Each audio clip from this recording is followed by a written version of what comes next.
Right ఇక ప్రేక్షకుల అభిరుచికి అనుగుణంగా ఈటీవీ నెట్వర్క్స్ ను ఎప్పటికప్పుడు రామోజీరావు విస్తరించుకుంటూ వెళ్లారు. ETV plus, ETV cinema, ETV అభిరుచి, ఈటీవీ స్పిరిచువల్ ఛానల్స్ ప్రేక్షకులను రకరకాలుగా కార్యక్రమాలతో అలరిస్తున్నారు. ఇక భవిష్యత్తుకు ముందే పసిగట్టే రామోజీరావు తెలుగునాట అతిపెద్ద డిజిటల్ మీడియా విభాగాన్ని సృష్టించారు. అదే ఈటీవీ భారత్. 13 భాషల్లో వార్తలు అందిస్తూ అతిపెద్ద డిజిటల్ ప్లాట్ఫామ్గా ఈటీవీ భారత్ అరచేతిలో సమాచారం అందించే అస్త్రంగా మారింది.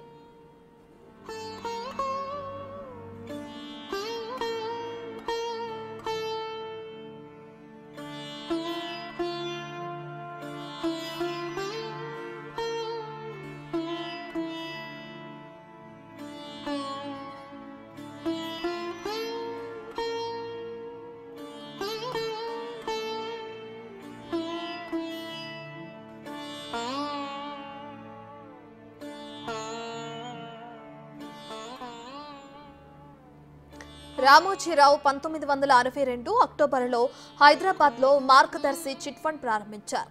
ఇదే ఆయన తొలి వ్యాపారం. అలాగే 1965లో కిరణ్ యాడ్స్ అన్న అడ్వర్టైజ్మెంట్ ఏజెన్సీ ప్రారంభించారు. 1967 నుంచి 1969 మధ్యకాలంలో ఖమ్మం ప్రాంతంలో వసుంధర ఫెర్టిలైజర్స్ పేరిట ఎరువుల వ్యాపారాన్ని నిర్వహించారు. 1969లో రామోజీరావు ప్రారంభించిన మొట్టమొదటి పత్రికగా వ్యవసాయ సమాచారంతో సాగే అన్నదాత ప్రారంభించారు. ఇక 1970లో ఇమేజెస్ అవుట్డోర్ అడ్వర్టైజ్మెంట్ ఏజెన్సీ ప్రారంభించారు. దీని బాధ్యతలు ఆయన భార్య రమాదేవి చూసుకునేవారు. రైతు బిడ్డగా మొదలై వ్యాపారవేత్తగా రామోజీరావు ఎదిగారు.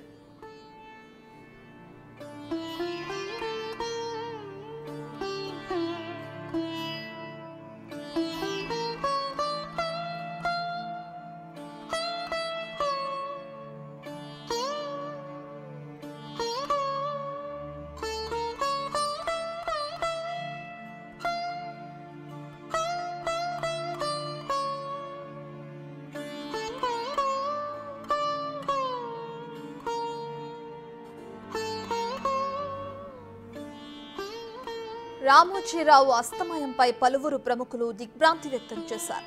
మీడియా రంగంలో విలువలతో పాటు నూతన వరవడికి ఎన్నో సంస్కరణలకు ఆద్యుడంటూ ఆయన్ను గుర్తు చేసుకుంటున్నారు. మీడియా రంగానికి, తెలుగు రాష్ట్రాలకు ఆయన మరణం తీరని లోటంటున్నారు. తెలుగు భాషకు ఆయన చేసిన సేవలు మరువలేనివి అని కొనియాడారు.